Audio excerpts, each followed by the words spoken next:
Oi pessoal, e aí, tudo bem? Estamos preparados para mais uma aula de hoje? Hoje nós iremos trabalhar um tema bastante interessante. Vamos estar falando de dança contemporânea.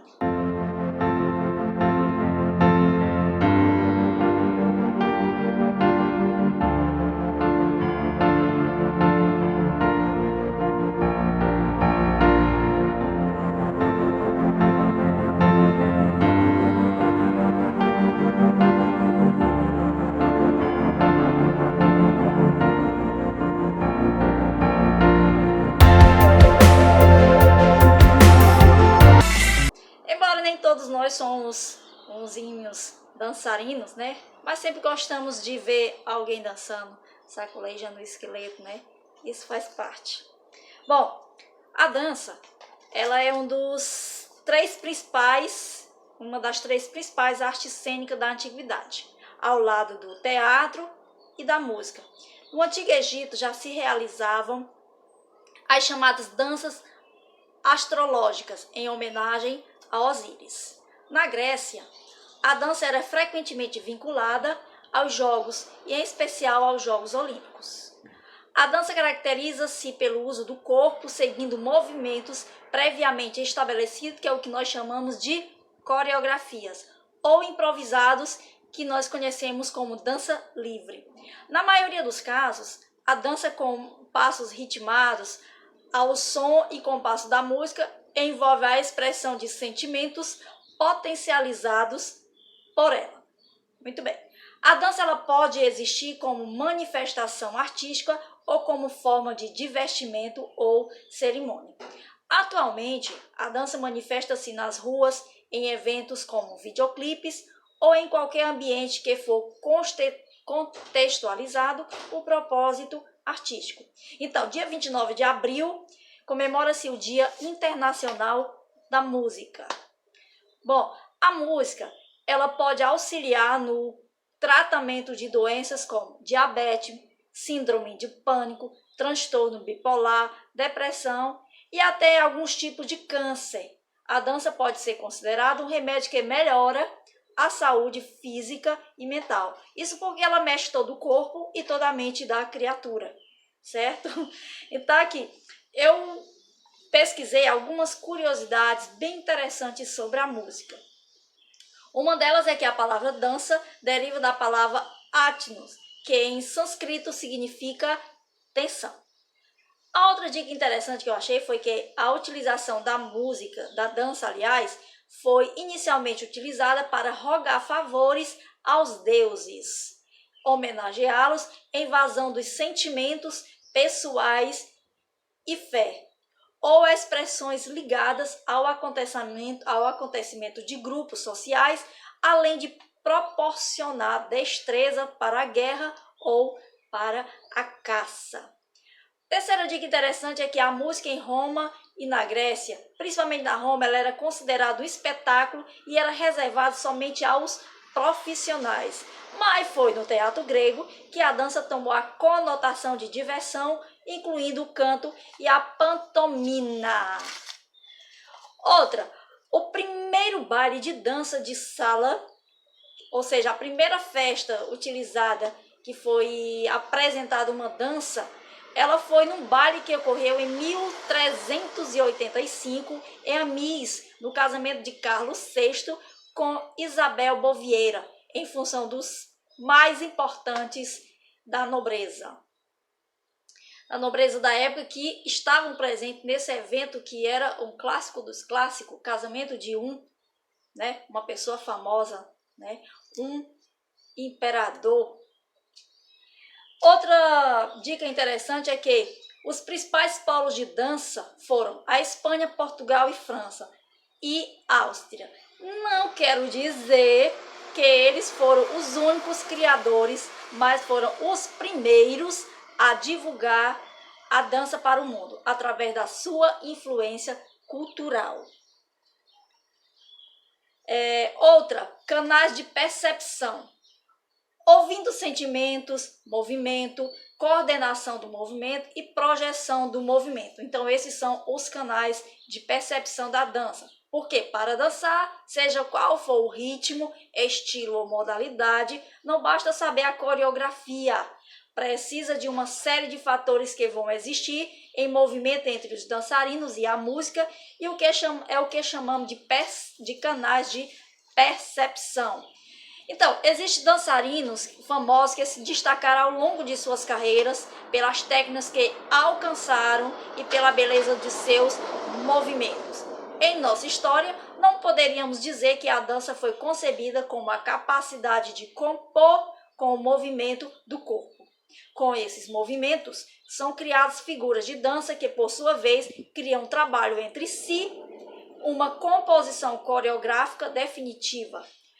Aí então aqui eu fiz uma lista de alguns dançarinos e coreógrafos famosos da história até os dias de hoje. Bom, em primeiro lugar nós temos Marie-Louise Fuller, conhecida como Loie Fuller, que ela viveu entre 1862 a 1928. Ela era uma das muitas mulheres do início do século XX, considerada precursora da dança moderna e conhecida por sua coreografia cheia de cores, por uma coreografia marcada por vestidos longos e folgados de seda. Então isso era uma característica da dança dessa criatura, dessa Loie Fuller. Outra pessoa bastante interessante é a Isadora Duncan, né? Ou Duncan, que viveu entre 1877 a 1927.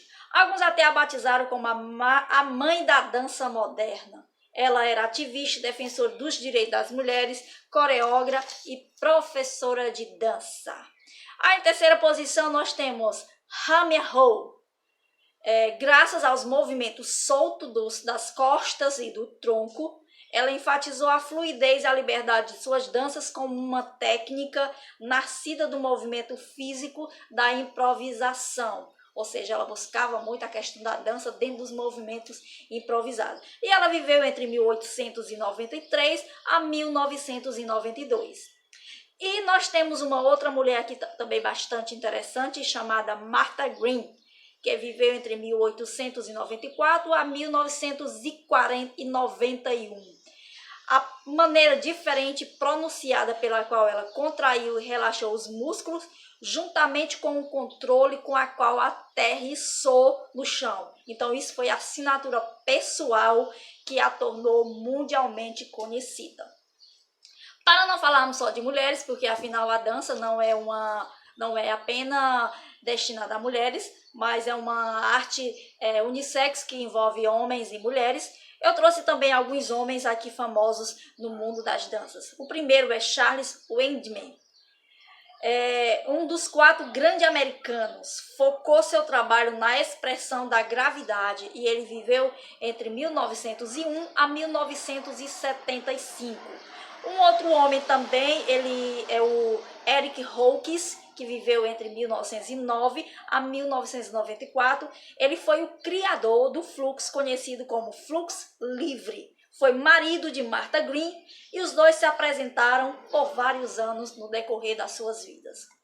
Aí nós temos uma outra mulher aqui aparecendo aqui na nossa lista, Katharine May Durham, que viveu entre 1909 a 2006. Ela era antropóloga e conhecida como a matriarca e rainha da dança negra, criadora da dança afro-americana. Afinal, a dança e a música, ela é um tipo de arte, aliás, são um tipo de arte que ultrapassam as fronteiras, né?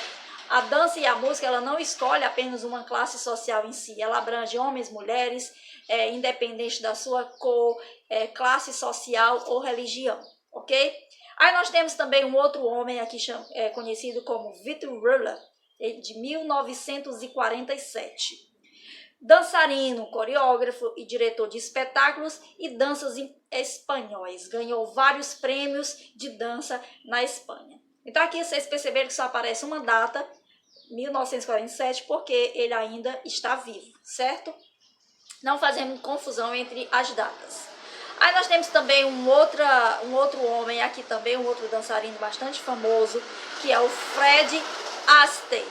que ele viveu entre 1899 a 1987. Ele era cantor, ator, coreógrafo, dançarino de teatro e de cinema e apresentador de televisão americana. Então, o homem era um especialista nas artes, né? Podemos dizer que era um bombril lá da época dele, que fazia 1001 funções.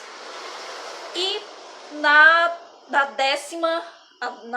no décimo lugar aqui, eu trouxe uma pessoa que ela é muito conhecida. Esses outros não são muito conhecidos para vocês, mas esse em especial ele é muito conhecido. Eu acredito que muitos de vocês já tentaram reproduzir as coreografias dele, porque ele viveu entre 1958 a 2019. Vamos ver lá quem é que acerta esse dançarino. Ele era um artista, né, mundialmente famoso.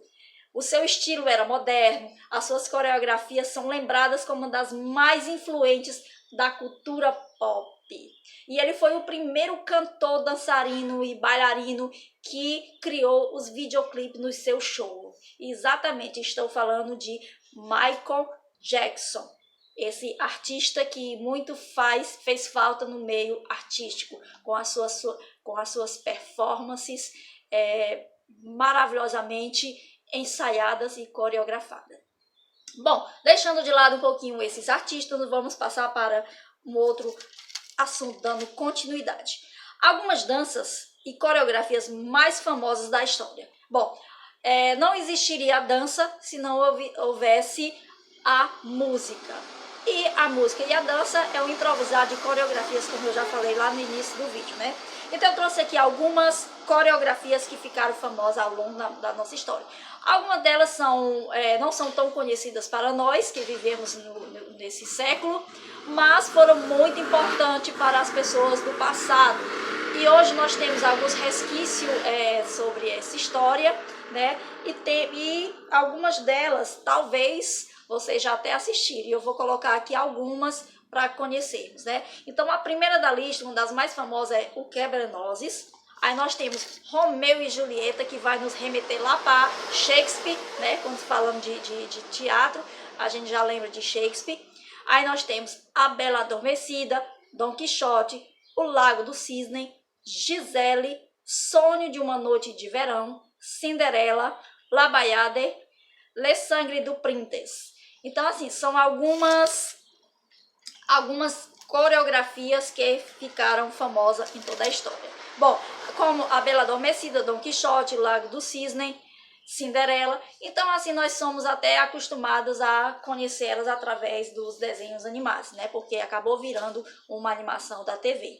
Bom, gente, e vamos ficar aqui um pouquinho com o Lago do Cisne e depois com o Quebra-Nozes, para conhecermos um pouquinho desse trabalho desses artistas e coreógrafos maravilhosos. Então, essa foi a nossa aula de artes de hoje. Espero que vocês tenham aprendido e até a próxima.